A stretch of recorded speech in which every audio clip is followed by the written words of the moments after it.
this is my favorite guitar. This is the guitar I use most with Mercury Red. So you can see it's a Stratocaster.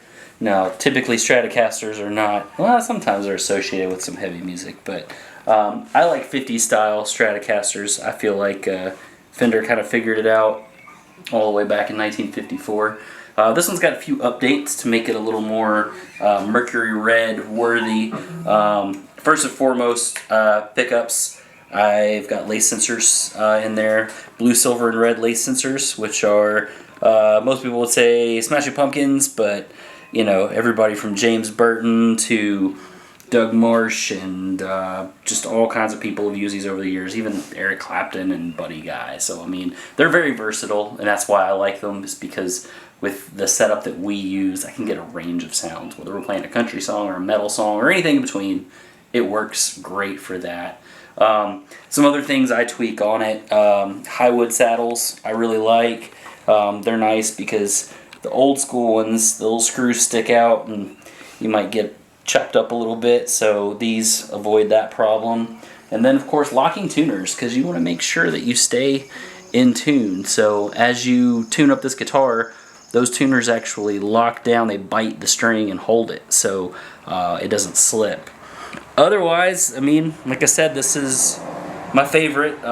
Been playing it for 16 years, and it's been repainted not too long ago just to kind of cover up some of the damage that's been done to it over the years. But it's pretty nice. People have asked me about the Ghost and what's up with the Ghost. Well, if you've seen our Straight Up video, you'll notice in that video I was a Ghostbuster as an 80s theme. I love Ghostbusters. This is actually the logo. You may not know this. There was another version of the Ghostbusters. They actually had to buy the name Ghostbusters to use it because another company had already put out a movie and later on a cartoon called Ghostbusters that has nothing to do with the Bill Murray movie. So, or the Harold Ramis movie is probably more accurate. But so that's my little allusion to Ghostbusters that is not, you know, what everybody thinks of when you say who you're going to call.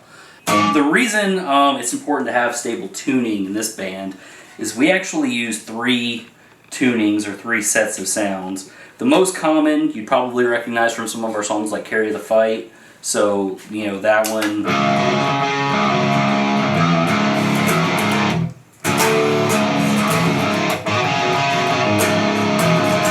It's drop D tuning. Drop D allows you to play some really cool riff kind of things that you wouldn't be able to play in standard tuning.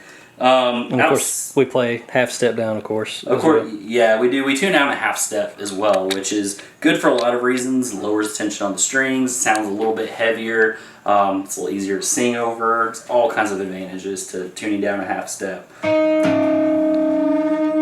So that brings me to the other tuning we use, which is half step down of standard, and an example of a song that would use that would be Gravity.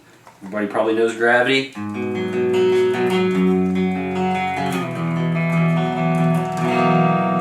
And being in that tuning, that's, if you know your cowboy chords, that's pretty much the regular tuning that guitarists use, except we're down a half step just to make it a little more of a gut punch. One last tuning that we use, which is a baritone tuning. Now normally for baritone you would use a totally separate guitar that's got a longer neck and bigger strings, but we use a little bit of trickery for that because we actually use a neat feature in the Helix that allows us to go from this to this.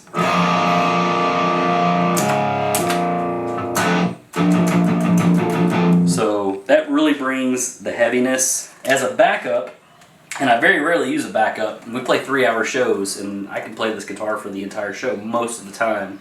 But if, you know, break a string or Murphy's Law happens to strike, I have a backup that is the same in every single way, except as you can see, it is silver.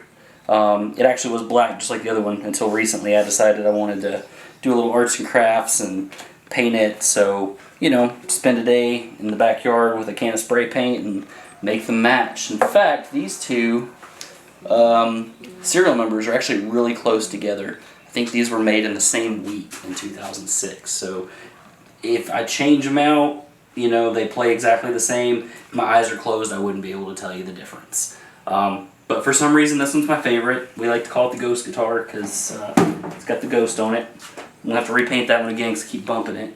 Let's talk about where this goes. Now, the cool thing about this, of course, is that Mercury Red does not use guitar amps on stage. We don't have any speakers on stage. We use these units, both Jason and Will and myself. And when Chris plays guitar, he has one too. And this goes straight to the sound system, the PA.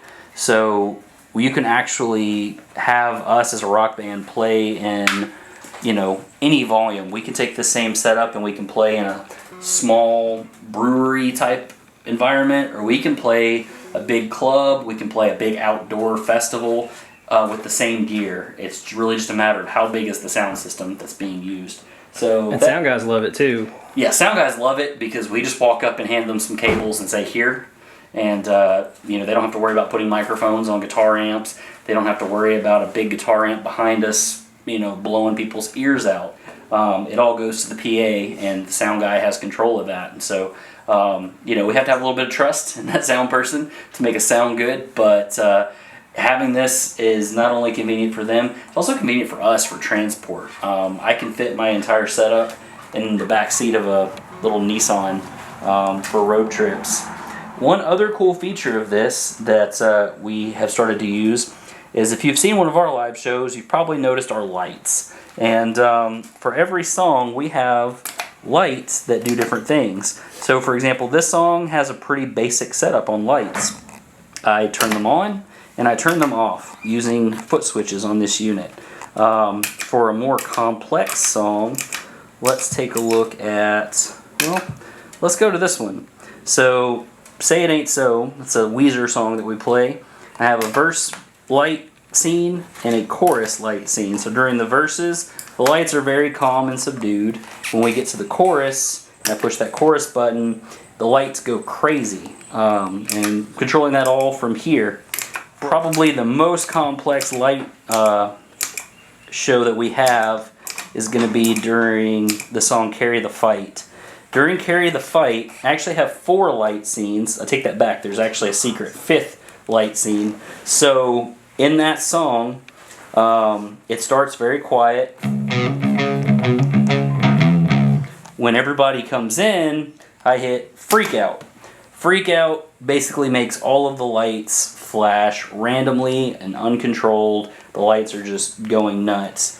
When Chris comes in with his vocal for the verse, I go to verse. The lights in the back go down, but the lights on him come up in the front. Before we go into the chorus, I change to pre-chorus. That brings the lights up a little brighter. When I hit chorus, we're at full brightness. Now, there's a breakdown in the song. I go back to Freak Out, and I can change the lights as we move through the song. The secret button here, the feedback blackout, for the end of the song, there's a little bit of a sound effect that I use, and it also causes the lights to go out. So when I press that, that's the end of the song, and I can hold it down as long as I want. But as long as I'm holding that, you'll hear that sound effect, and the lights go black. So I hope you'll come see us at our next show, and hope it'll be more interesting for you now, kind of knowing what goes into the technology side.